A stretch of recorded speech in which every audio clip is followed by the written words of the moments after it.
quarters in every dollar. Perfect. A guide to the financially perplexed. By the way, it's if you think about it, 4 quarters to every dollar. It's very telling. Very telling. You know, we will talk about, we will teach you what about 4 quarters in every dollar. But that's an amazing title. I think you did a good job with that. I mean, I think the bottom line here is most people feel that their finances are in chaos.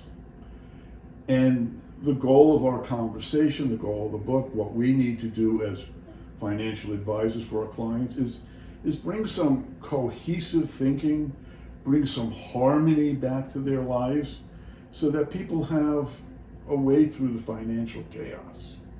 And that's really the goal of what we want to accomplish today. You know, and I'm just curious, and you guys can maybe make a mention of it on the comment section. How many of you feel that you are in a financial chaos, and how many of you feel that you are actually in a more of a financial harmony? I would be curious to know percentage-wise. I will tell you though, most people, I feel like I do teach about getting your finances on track, and it's a pretty popular masterclass, and I feel like most people probably would say they're in a chaos. Well, we'll see. We'll see. You know, before we sort of jump into the weeds, you know, I thought about, is there one unifying concept to sort of keep in the back of your mind as we go through this? You know, one little ditty or something that kind of helps refocus it as we go through it. And the answer is yes. And I'll share it with you in a minute, but I literally found it in a fortune cookie. Wow. But let me share a business story with you first. Did you ever hear of a guy named Joe McVickers? No. Of course not. Okay. Who is Joe So- Vickers? I have no idea, but I can Google. But Joseph you tell us. McVickers was a Cincinnati businessman who had a soap manufacturing company in Cincinnati before the Second World War. And his biggest product was this putty thing that used to clean wallpaper from the soot that the home heating coal furnaces used to generate. So, you know, it was basically like a giant eraser. You could rub it on the wall and clean the soot off the wallpaper and such. And he had a successful company that, you know, this was his big product. After the Second World War, heating in the United States homes changed. We went from coal-based, you know, and coal fireplaces to natural gas and electricity, which were much cleaner and didn't lose the soot. So in the 50s, basically the demand for his primary product plummeted and the company was on the ropes. So his sister-in-law was a nursery school teacher, and she used to take the putty that he made to her nursery school class and let them use it as modeling clay. It was non-toxic and it was fun for them to play with and stuff like that. So she told her brother-in-law McVickers about this and suggested that he turn it into a toy for kids. So they did. They packaged it, they added colors, and they came up with a creative name. You know what the name was? Play-Doh. Wow.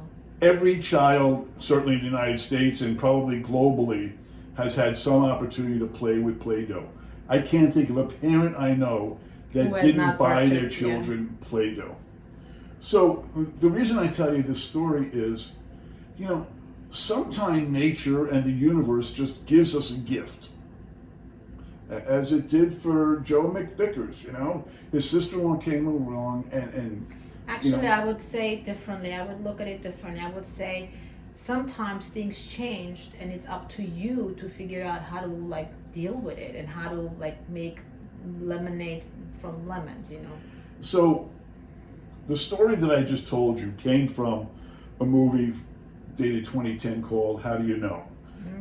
And their conclusion was, you know, in life you're just one small step away from a big change, okay? So here was a company that was on the ropes, their product wasn't in demand, they recrafted it and created it, okay? But there's another message here, and this is my message from the fortune cookie. Big fortunes fall from the sky.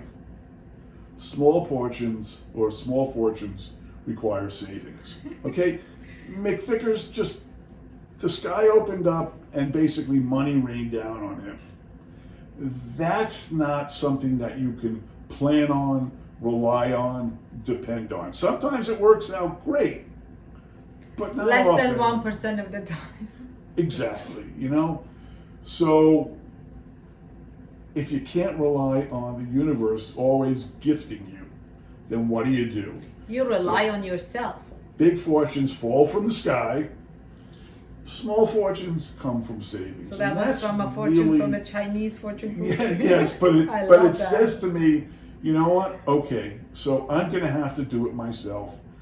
How do I do this efficiently? I love And as that long as line. I remember that it's on me, and I, not looking for billions here or illions, I'm looking to be Just a few financially million. Just comfortable. a few million.